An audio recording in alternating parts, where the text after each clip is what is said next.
আজকালের মেয়েগুলো ভীষণ খারাপ বাপ্পা, তারা সহজে মানিয়ে নিতে চায় না। তাদের দিয়ে আজকাল সংসার করানোর কথা চিন্তাও করা যায় না। কিন্তু কেন? এই ধরনের কথাগুলো আমি আমার আশেপাশে অনেককেই বলতে শুনি প্রায়। আমার এই কিন্তু কেন প্রশ্নে থেমে যায় অনেকে। নানা জনের নানা মত থাকে, তবে কথাগুলোর মধ্যে মিল থাকে একটা। আজকালের মেয়েরা পড়াশোনা জানে, চাকরি করে, তারা কেন মানিয়ে নেবে? আমি বলি, উত্তর তো নিজেই দিয়েছেন। কেন তারা মানিয়ে নেবে? আজকালের মেয়েরা অবশ্যই মানিয়ে নেয়, নিতে জানে। তারা কোমর গুজে সংসার করতে জানে।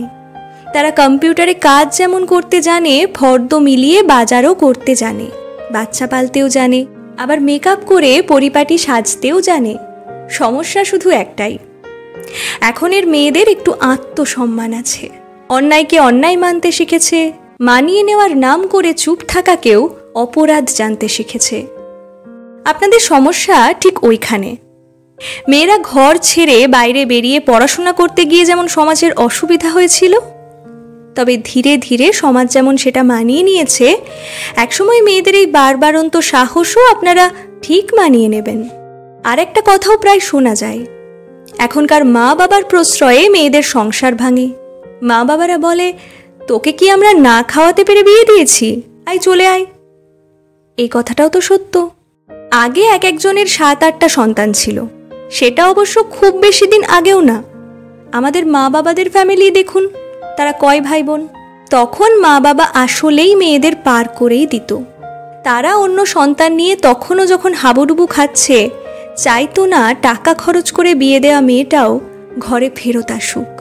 তাই মেয়েটা যতই কেঁদে কেটে সংসার করুক, মা বাবা জানিয়েছে এটাই সংসার, আমরাও করেছি, তোমরাও করো। মেনে নিয়ে মানিয়ে নিয়ে সেই মেয়েটা যখন সংসারে গেড়ে বসে, তখন পান চিবিয়ে মায়েরা বলেছিলাম না এটাই সংসার। সেই মেয়েটা তখন দীর্ঘশ্বাস ছেড়ে মাথা নাড়ে, কারণ ততদিনে তার সংসারটা ছাড়া আর কোথাও বিন্দু মাত্র অস্তিত্ব থাকে না।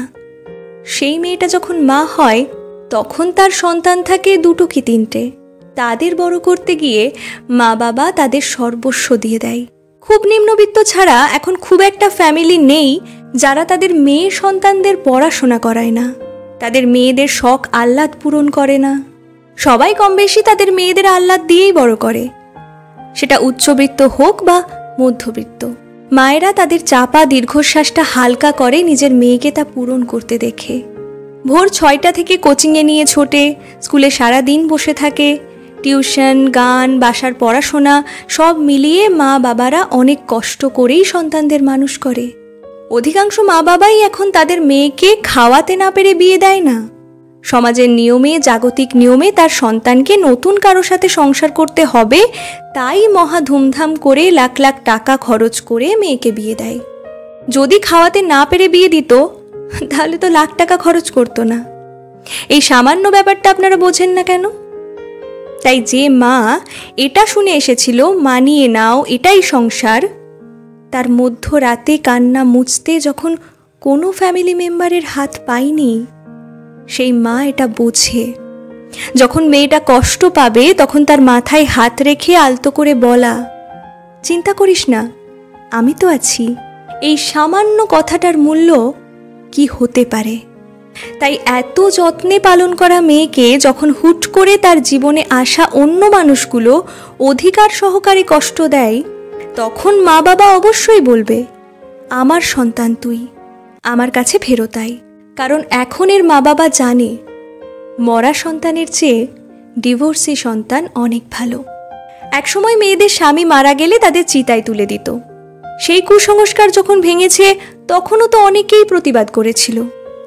তবে ধীরে ধীরে এখন সেটা অতীতেই পরিণত হয়েছে। স্বামী মারা গেলে মেয়েটার বেঁচে থাকা যেমন স্বাভাবিকে পরিণত হয়েছে, তেমনি মানাতে না পারলে বাঁচার জন্য বেরিয়ে আসাও একসময় স্বাভাবিক হয়ে যাবে। তবে আজকালকার মেয়েরা মানিয়ে নিতে পারে না, এই কথাটা সত্যি নয়। মেয়েরা ঠিকই পারে, তবে একটু সম্মান আর ভালোবাসা পেলে দেখবেন কি তপ্ত রোদে তারা ছাতা হতে জানে। মেনে নিয়ে তীব্র ঝড়ে তারা বটবৃক্ষও হতে পারে।